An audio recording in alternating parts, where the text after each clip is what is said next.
결론부터 얘기하면 12월 2일이 법정 시한인데 어제였습니다. 근데 결국 원안 상정도 못하고 무산됐습니다.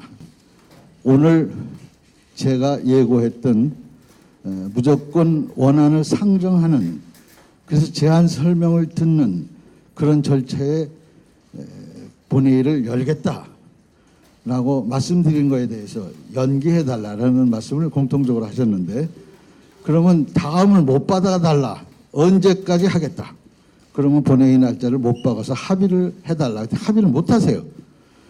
그래서 할 수 없이 그러면 도리가 없다, 2시까지 합의를 좀 해달라. 2시까지 합의가 안 돼서 날짜가 못 박히지 않으면 나는 단 한 명이 보이더라도 12시 정각이 되더라도 본회의를 열어서 원안 상정을 합니다 라고 말씀드렸습니다. 내년 470조 5천억 예산은 정말로 민생 경제를 잘 살리는 굉장히 중요한 예산입니다.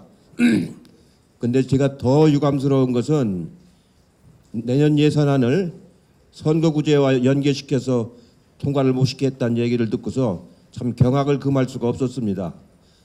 제가 30년 정치를 했는데 선거구제를 예산안과 연계시켜서 통과시키지 않는 것은 처음 봤습니다.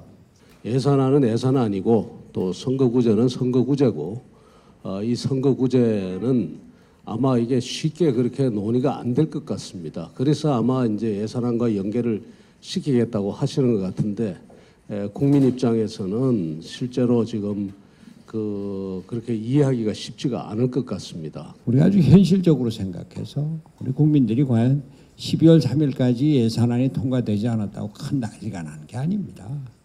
이해찬 대표께서 지금 마음이 불편하신 거 충분히 이해를 합니다만, 그러나 소수당의 위치 그리고 국민의 뜻이 연동형 비례대표제를 요구를 하고 있고, 대통령도 연동형 비례대표제를 말씀을 하셨고, 이해찬 대표도 마찬가지로 우리가 손해를 보더라도 연동형 비례대표제 이제 해야 된다 이렇게 말씀을 하셨으니까 그렇게 해주시기 바랍니다. 예산안 처리와 선거제도 개혁은 동시에 처리돼야 된다.